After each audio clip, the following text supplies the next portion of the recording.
Video लेकर के हम हाजिर हुए हैं। प्रिय दर्शकों, आज की जो कहानी है, आज का जो प्रसंग है, यह बड़ा ही ज्ञानवर्धक है, बड़ा ही मोटिवेशनल है। एक कौवा ने बताया, औलाद से इन दो चीजों की उम्मीद कभी मत करना, बुढ़ापे में दुखी नहीं रहोगे।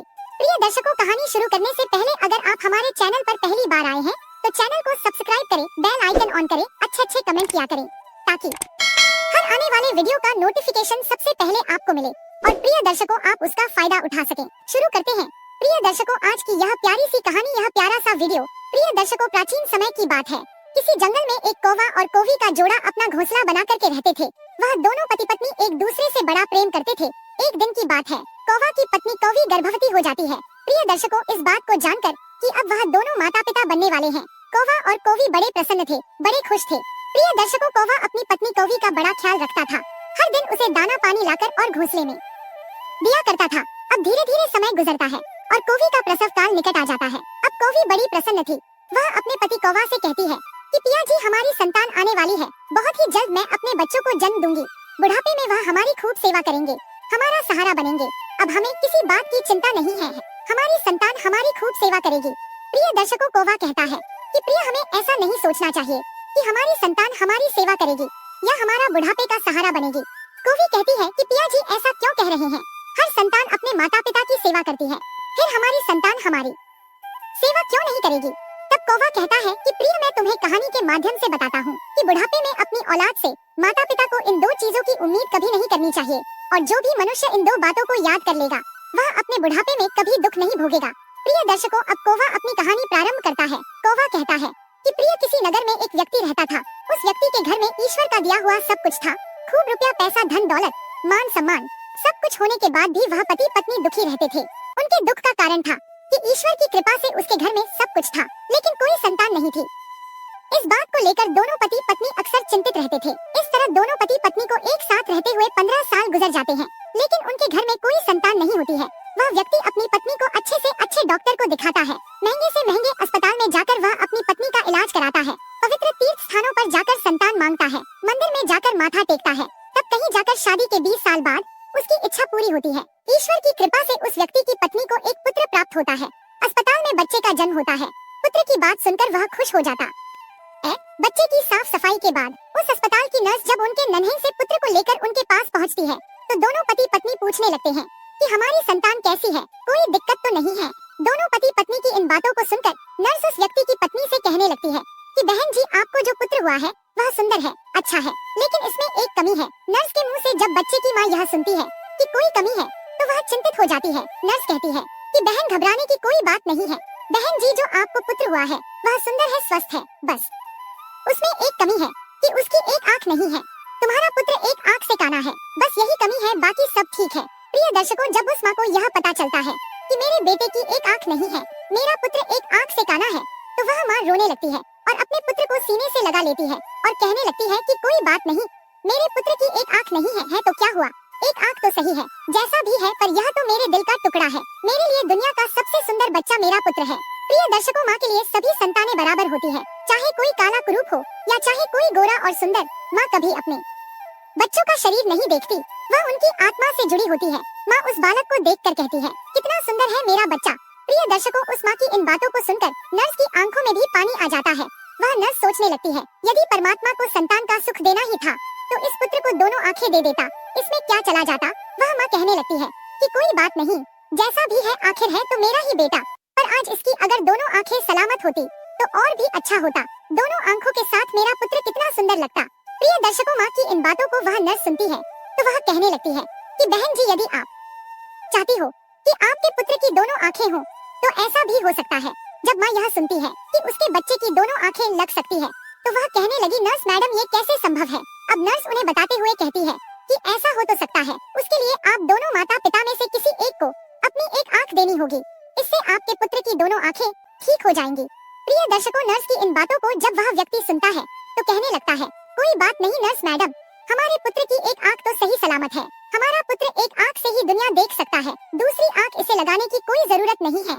हमारा पुत्र जैसा भी है अच्छा है, मैं अपनी आँखें दान नहीं कर सकता क्योंकि मेरा घर मेरी मेहनत मजदूरी से ही चलता है। जब मेरी एक आँख नहीं होगी तो कैसे मैं अपने परिवार को पाल पाऊंगा, कैसे इस बच्चे का खर्च उठा पाऊंगा?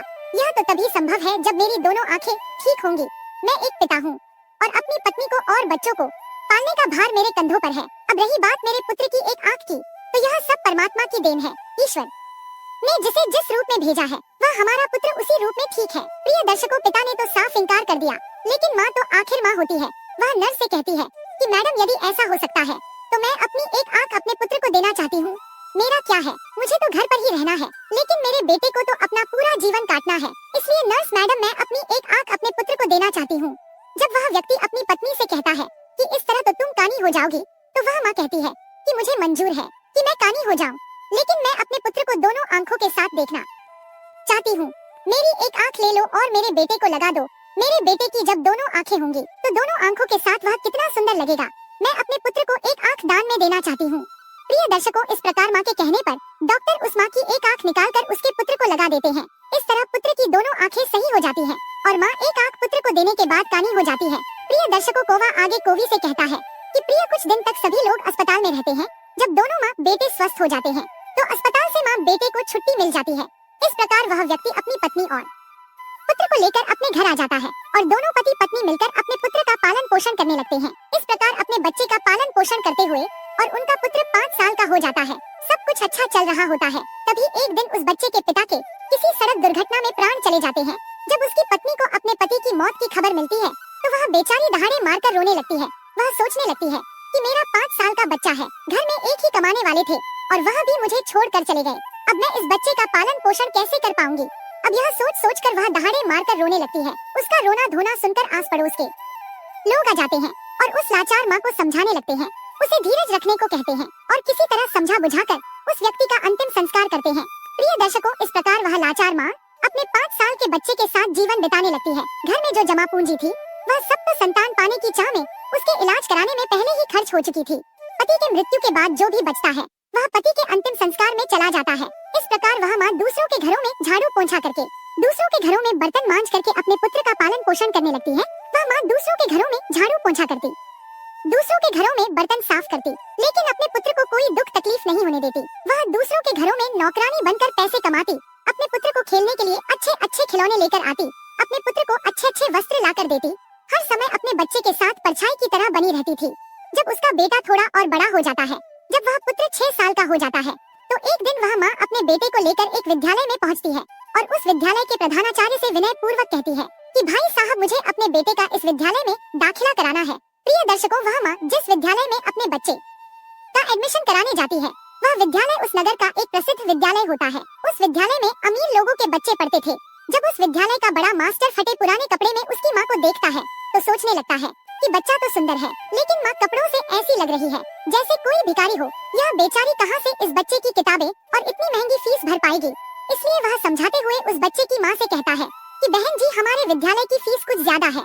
हमारे विद्यालय में अमीरों के बच्चे पढ़ते हैं, इसलिए बेहतर होगा आप अपने बच्चे का एडमिशन किसी सरकारी स्कूल में करा दें। मास्टर जी की इन बातों को सुनकर माँ कहने लगती है कि सर जी, आप पैसों की चिंता मत करिए, आपकी जो भी फीस हुआ करेगी उसे मैं समय से जमा कर दिया करूंगी। मेरा एक लौता बालक है और मैं चाहती हूँ कि मेरा बच्चा पढ़ लिख कर बड़ा डॉक्टर बन जाए, इसलिए मैं इसे आपके विद्यालय में लेकर आई हूँ। प्रिय दर्शकों, वह बड़ा मास्टर जब उस माँ की इन बातों को सुनता है तो उस माँ की बातों को सुनकर वह बहुत ही प्रभावित होता है और उस बच्चे की माँ से कहता है, ठीक है बहन जी, यदि तुम जिद करती हो तो हम तुम्हारे बच्चे को रख लेते हैं। इस प्रकार उसके बच्चे का एडमिशन उस विद्यालय में हो जाता है और वह बालक विद्यालय में पढ़ने जाने लगता है। प्रिय दर्शकों, पहले तो वह माँ 5 घरों में झाड़ू पोंछा करके अपनी गुजर कर लेती थी, लेकिन अब अपने पुत्र के एडमिशन के बाद अपने पुत्र की पढ़ाई की खातिर वह 10 घरों में काम करने लगी। वह माँ दूसरों के घरों में झाड़ू पोंछा करके अपने पुत्र को पढ़ाने लिखाने लगती है। पढ़ते पढ़ते वह पुत्र जब 5वीं कक्षा में आ जाता है, जब उसकी उम्र 10 साल की हो जाती है, तो एक दिन स्कूल के सभी बच्चे मिलकर उस बालक को चिढ़ाने लगते हैं और खेल खेल में कहने लगते हैं कि देखो देखो, एक आंख वाली कानी का बेटा आ गया, इसकी माँ एक आंख से कानी है। प्रिय दर्शकों, वह लड़का जब अपने सहपाठियों की इन बातों को सुनता है तो क्रोध में भर जाता है, उसे बहुत बुरा लगता है। जब विद्यालय की छुट्टी होती है तो छुट्टी के समय हमेशा की तरह उसकी माँ उसे लेने आती है। आज भी वह एक आंख से कानी माँ अपने बेटे को स्कूल में लेने आई थी, तो वह लड़का अपनी माँ से कहता है कि माँ, कल से तुम मुझे विद्यालय में छोड़ने मत आना और बुलाने भी मत आना। जब माँ पूछती है कि पुत्र, या बात हो गई, तुम ऐसा क्यों कह रहे हो, तो लड़का कहने लगता है कि माँ, तुम्हारी सूरत ठीक नहीं है, तुम एक आंख से कानी हो। तुम जब मेरे साथ विद्यालय में आती हो तो मेरे साथ के लड़के मेरा मजाक उड़ाते हैं और तुम्हारी वजह से मुझे शर्मिंदा होना पड़ता है। तुम ऐसी हो वैसी हो, इस तरह की वह बातें करते हैं।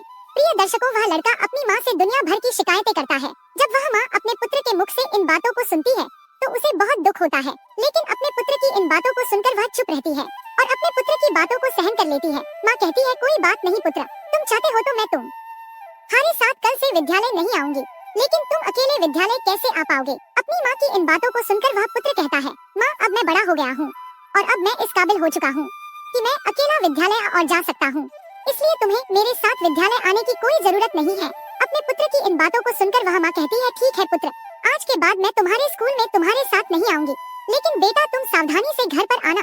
तुम्हारे पिता के सड़क दुर्घटना की सोच कर मुझे डर लगता है। पुत्र कहता है, माँ तुम चिंता मत करो, मुझे कुछ नहीं होगा, मैं अकेला ही आया जाया करूंगा। प्रिय दर्शकों, उस दिन के बाद से वह पुत्र अकेला ही विद्यालय आने जाने लगता है। जैसे जैसे पुत्र बड़ा होता गया, वैसे वैसे ही पुत्र के खर्चे भी बढ़ते चले गए। जैसे जैसे पुत्र के खर्चे बढ़ते गए, वैसे वैसे उस माँ पर काम का बोझ भी बढ़ता चला गया। प्रिय दर्शकों, धीरे धीरे समय गुजरता चला गया और इस प्रकार वह लड़का विद्यालय की पढ़ाई पूरी कर लेता है और उसके पूरी क्लास में सबसे अच्छे नंबर आते हैं।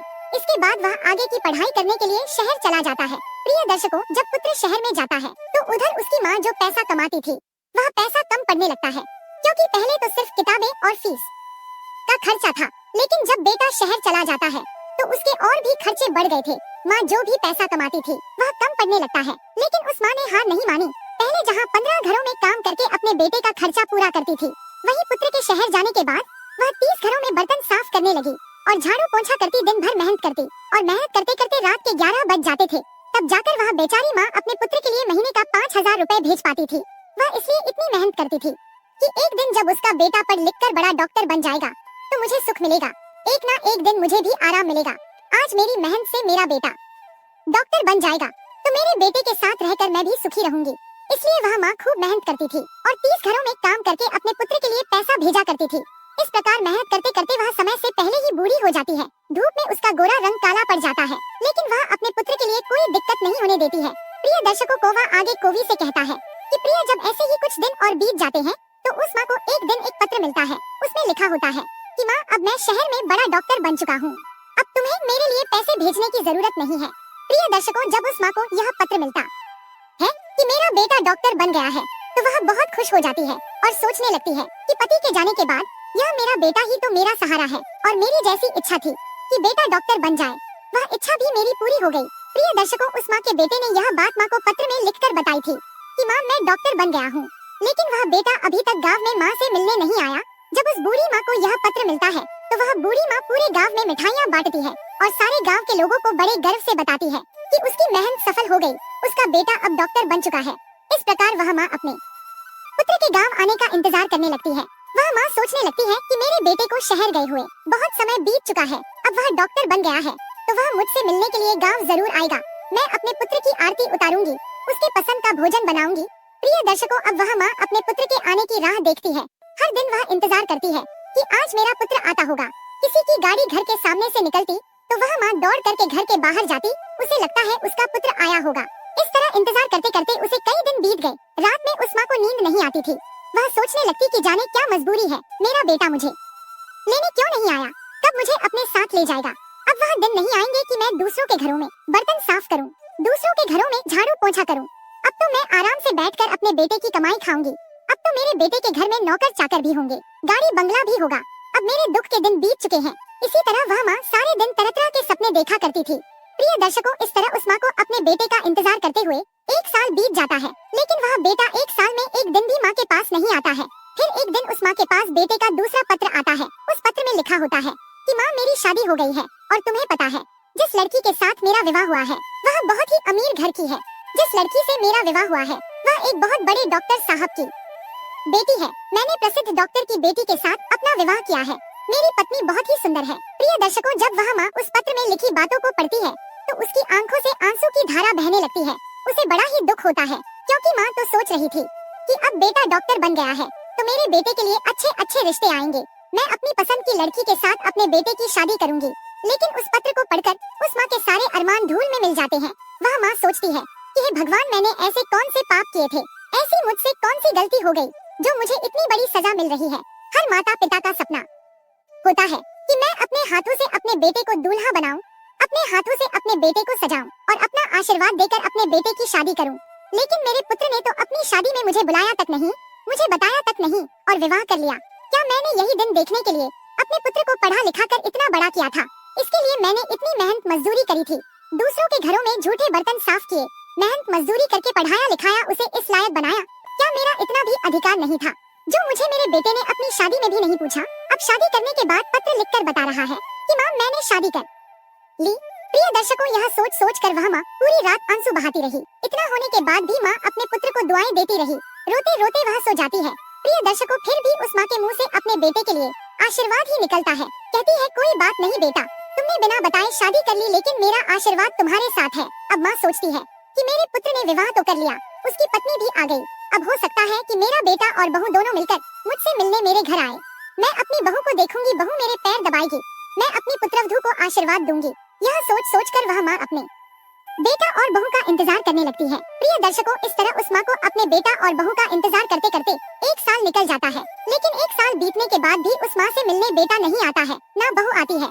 फिर कुछ दिन बाद उस माँ को तीसरा पत्र मिलता है, जिसमें लिखा होता है कि हे माँ, अब तुम दादी बन गई हो, भगवान की कृपा से हमारे घर बेटा आया है। प्रिय दर्शकों, जब यह खबर उस माँ को मिलती है तो उसका धैर्य जवाब दे जाता है, उसकी सहन शक्ति जवाब दे देती है। प्रिय दर्शकों, जिस माँ का पुत्र बड़ा डॉक्टर बन जाए, विवाह कर ले, उसका बेटा हो जाए और उसका उसकी माँ को पता ना चले, तो उसके दिल पर क्या बीतेगी? जिस पुत्र का जीवन बनाने में उस माँ ने अपना सब कुछ कुर्बान कर दिया, उस पुत्र का वर्षों से चेहरा ना देखा हो, तो अपने पुत्र के लिए व्याकुल होना स्वाभाविक है। जब वह माँ अपने पुत्र के लिए ज्यादा व्याकुल हो जाती है, तो उस माँ के मन में आता है कि अब तो रहा नहीं जाता। वह फिर कुछ देर के लिए विचारों में खो जाती है, सोचती है चलो कोई बात नहीं, पोता भी हो गया है तो बहुत अच्छी बात है। अब मैं अपने पोता को देखूंगी, मैं अपने पोते को अपनी गोद में खिलाऊंगी, मैं उसके लिए पालना लाऊंगी। अब मेरा बेटा जरूर मेरी बहू और पोते के साथ मेरे पास आएगा। यही सब सोच सोच कर वह माँ व्याकुल होने लगती है। जब इंतजार करते करते उस माँ को 7 महीने बीत जाते हैं और जब उस माँ से मिलने कोई भी नहीं आता है, तो उस माँ के सब्र का बांध टूटने लगता है। वह व्याकुल हो जाती है और उसी व्याकुलता में वह माँ यह फैसला करती है कि चाहे कुछ भी हो जाए, मैं अपने पोता को देखने जरूर जाऊंगी। प्रिय दर्शकों, यह निर्णय करके माँ अपने बेटा और बहू से मिलने के लिए शहर के लिए चल देती है। किसी तरह वह पता पूछते पूछते उस शहर में पहुँच जाती है जिस शहर में उसका बेटा रहता था।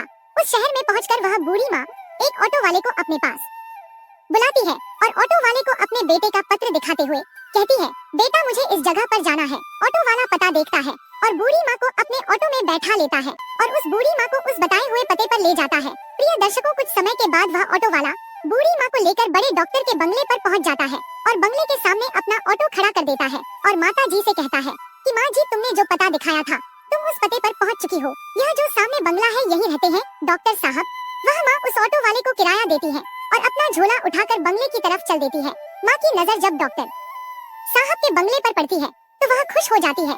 वह देखती है कि सुंदर आलीशान बंगला बना हुआ है, बंगले के सामने चमचमाती गाड़ी खड़ी है और दरवाजे पर चपरासी बैठे हुए हैं। यह देखकर उस माँ को बड़ी खुशी होती है कि कितने सुंदर घर में मेरा बेटा रहता है। प्रिय दर्शकों, कौवा आगे कहता है कि प्रिय वह बूढ़ी माँ जो एक थैले में अपने पोते के लिए खिलौने, बहू के लिए साड़ियाँ और कुछ मिठाइयाँ लेकर आई थी। जब उस थैला को लेकर वह माँ बंगले के अंदर जाने लगती है, तो जैसे ही बंगले के अंदर घुसने के लिए होती है, तो गेट के पास खड़े एक चपरासी की नजर उस पर पड़ती है।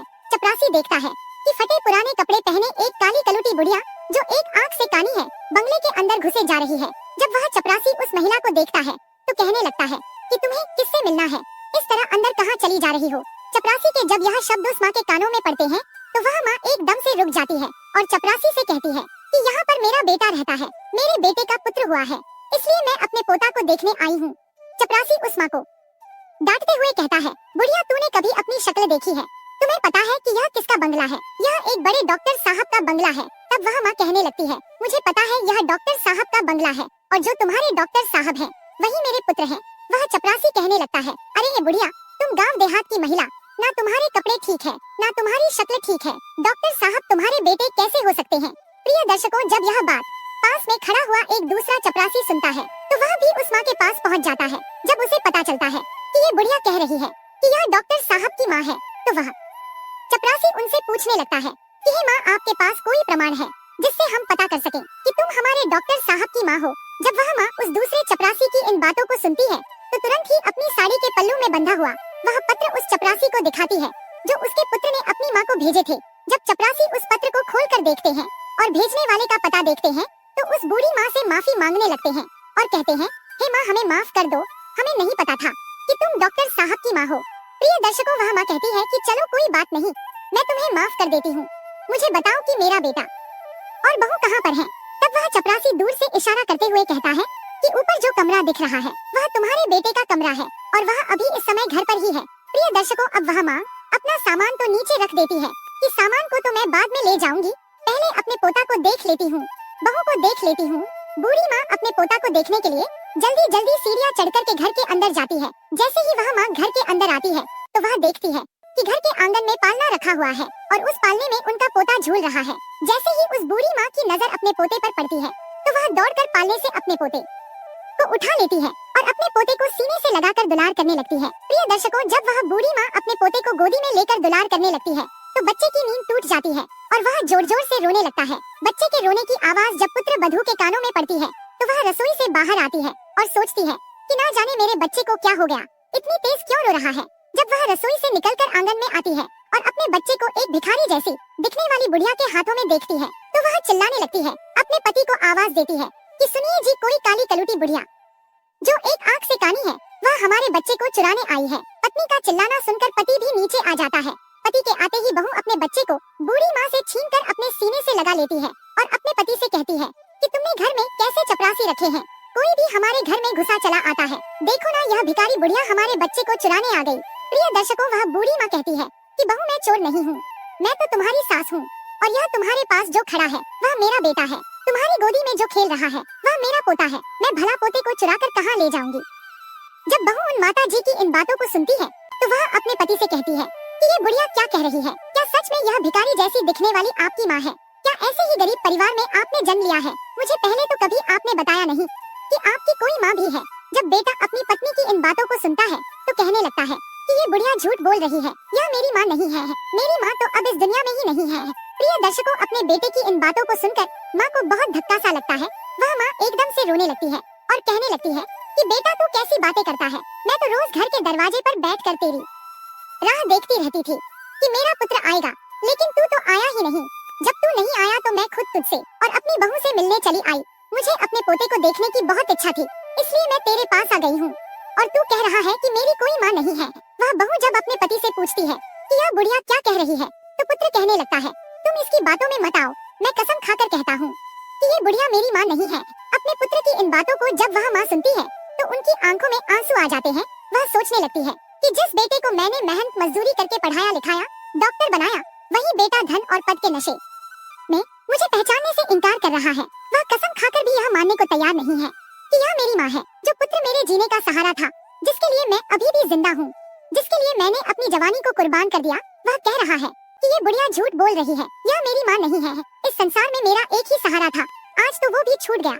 प्रिय दर्शकों, वह माँ समझ जाती है कि मेरे पुत्र ने बड़े घर की बेटी के साथ विवाह किया है, मेरा बेटा बड़े पद पर पहुंच गया है, इसलिए मुझे पहचानने से इनकार कर रहा है। माँ ने कहा, बेटा कोई बात नहीं, मुझे लगा कि तुम मेरे पुत्र हो, इसलिए मैं तुम्हारे पास चली आई, क्योंकि तुम्हारे जैसा एक मेरा भी पुत्र है, जिसे मैंने मेहनत मजदूरी करके डॉक्टर बनाया है, जो मेरे जीने का सहारा था। लेकिन अब मुझे पक्का यकीन है कि तुम मेरे बेटा नहीं हो सकते, मुझसे गलती हो गई है। प्रिय दर्शकों, और इतना कहकर वह माँ रोते रोते घर की सीढ़ियों से नीचे उतरने लगती है और सोचने लगती है कि बुढ़ापे में एक ही सहारा था और वो भी आज मुझसे छूट गया, अब किसके सहारे में जीऊंगी, एक आस थी वो भी टूट गई। वह माँ सोचती है कि जिसे मैंने जीवन की खुशी समझा था, जिसको मैंने अपने जीवन जीने का अधिकार माना था, जो जीवन की नैया को पार लगाने वाला था, वही इस बूढ़ी जीवन नैया को मझधार में डुबा रहा है। प्रिय दर्शकों, इस प्रकार रोते रोते माँ भारी कदमों से नीचे उतरने लगती है। अब उनके मन में एक भावना उठती है कि जब बेटे ने ही मुंह मोड़ लिया है तो अब जीकर मैं क्या करूंगी, अब बेटा ही नहीं रहा तो इस जीवन का क्या होगा। इस प्रकार वह माँ अपने बेटे के घर से बाहर निकल जाती है और बंगले के बाहर जो चपरासियों का कमरा था वहाँ पहुँच जाती है और एक चपरासी को अपने पास बुलाकर कहती है, बेटा मुझे एक पत्र लिखवाना है, क्या तुम मेरे लिए इतना कर सकते हो। प्रिय दर्शकों, क्योंकि चपरासियों को तो पहले ही पता था कि ये बूढ़ी औरत डॉक्टर साहब की माँ है, इसलिए वह तुरंत ही कागज कलम ले आता है और पूछने लगता है कि बताओ माँ जी मुझे क्या लिखना है। इस तरह बूढ़ी माँ बोलती जाती है और वह चपरासी लिखता जाता है। जब वह पत्र पूरा लिखा जाता है तो वो माँ उस चपरासी से कहती है, बेटा मुझे बहुत जोरों की प्यास लगी है, क्या तुम मेरे लिए थोड़ा पानी ला सकते हो। प्रिय दर्शकों, उस माँ के कहने पर चपरासी तो बूढ़ी माँ के लिए पानी लेने चला जाता है और इधर वह बूढ़ी माँ अपनी साड़ी का फंदा पंखे में डालकर और आत्महत्या कर लेती है। जब चपरासी पानी लेकर वापस लौटता है तो कमरे का नजारा देखकर हैरान रह जाता है चपरासी देखता है वहाँ माताजी फांसी के फंदे पर झूल रही है। अब तुरंत ही वो जाकर ये खबर डॉक्टर साहब को देता है। इस खबर को सुनकर वह पति पत्नी दौड़े दौड़े उस कमरे में आते हैं। आगे आगे डॉक्टर साहब और पीछे पीछे उनकी पत्नी दौड़ते हैं। जब वह पुत्र अपनी माँ को इस हालत में देखता है तो अपनी माँ को देखकर उसके पैरों तले जमीन खिसक जाती है। प्रिय दर्शकों, वह पुत्र अपना माथा पकड़ लेता है और माथा पकड़कर जमीन पर बैठ जाता है। वह सोचने लगता है कि मुझे नहीं पता था कि मेरी बातें मेरी माँ को इतनी बुरी लगेंगी। मैं तो अपनी पत्नी को झूठी शान शौकत दिखाने के कारण माँ को पहचानने से इनकार कर रहा था, इसलिए कह दिया कि मेरी कोई माँ नहीं है। मुझे डर था कि मेरी असलियत जानकर मेरी पत्नी मुझे छोड़ ना दे, इसलिए मैंने यह बोल दिया कि मेरी कोई माँ नहीं है। लेकिन तुमने तो मेरे झूठ को सच बना दिया। एक बार पुत्र की मजबूरी के बारे में सोचा होता।